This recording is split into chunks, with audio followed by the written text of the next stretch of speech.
Hey everyone. Okay, sorry, the video quality isn't that great, but I just wanted to record something really quickly.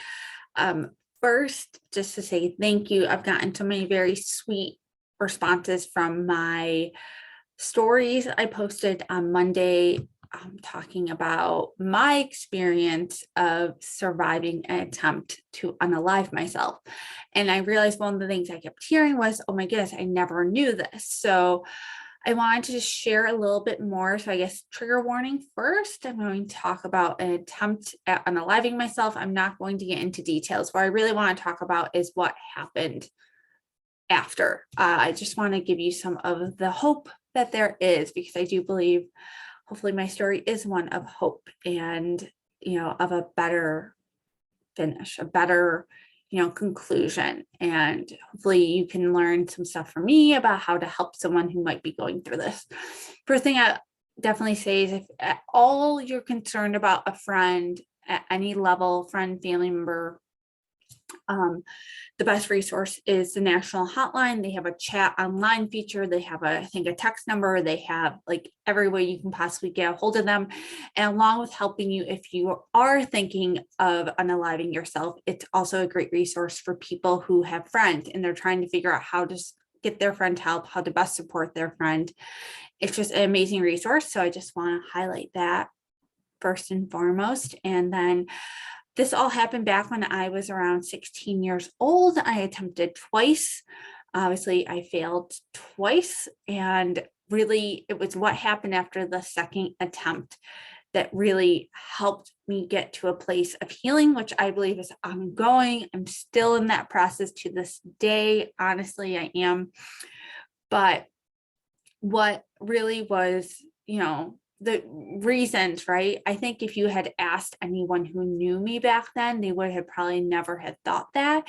That really came from a place of a lot of these unhealthy survival mechanisms I had in place, all because of my childhood of being able to really hide. And some of it came from being gaslit a lot. But all I can say, and when I was talking to my husband about this, was that it wasn't the idea of being unalive, that it was the idea of just the pain stopping. I just felt so in pain. I was so depressed. Getting up sometimes in the morning was hard.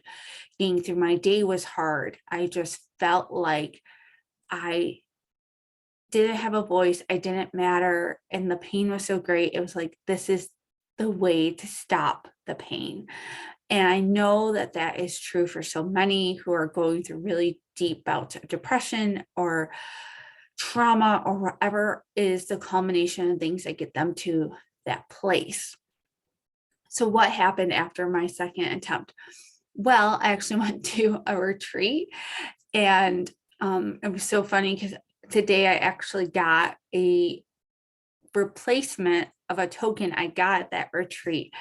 And it was really important to me to have that because of how pivotal this moment was and what it was truly. And it was having people see me for who I was, and all of my sadness and all of my feelings of brokenness, and all of my feelings like no one loved me or cared about me, and saying, we see you, we see all this, we can't fix it per se, but we will be there in the mess with you as long as you need us to remind you that you can get out of this. It reminds me of that classic story of the guy who falls in the hole, and all these people keep passing him and they give him advice how to get out of the hole. And then his friend comes by and the guy jumps in the hole with him. And the guy said, well, now we're both down here.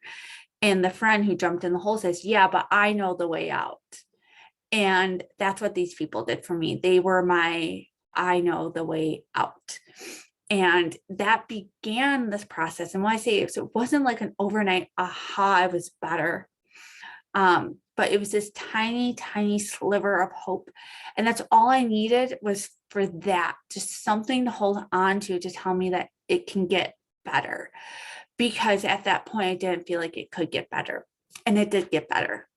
And it's still getting better to this day. I'm still in therapy. I've been in and out of therapy my whole adult life, but I go and I do the work as much as I can, and I get as far in the process of healing as I can. And I realize that on that journey, there are people with me who love me, not despite of the things that I don't like about myself, but because of the whole person I am, good, bad, indifferent, ugly, all of it.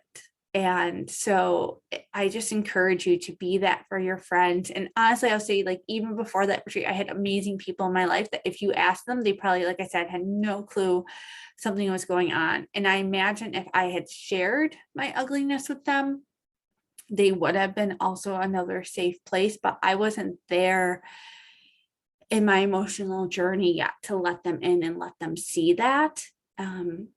And give them the chance to do that. So I guess I encourage you, if your friend has opened up to you about this true ugliness of how they're feeling, be that safe place for them to fall. Help them, encourage them, call the hotline, call people who are resources who can help you best assist them in getting the help that they truly need, because there's a big, beautiful life you can have.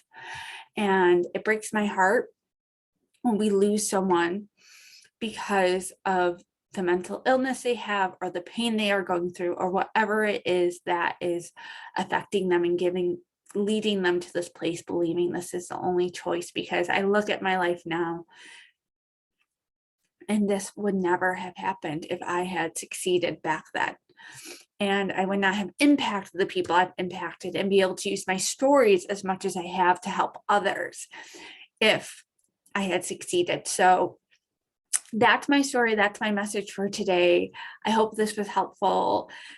Share it with a friend if you need to. And if you are someone who was like me and felt in this big dark hole all alone, unlovable, like there was just no way out, I just beg you, call the hotline, reach out to someone, because I promise you there are people in this world who can see you and tell you you're not alone and be there with you as long as you need them to be there with you, to walk this journey with you, because the journey is worth it. The work is worth it.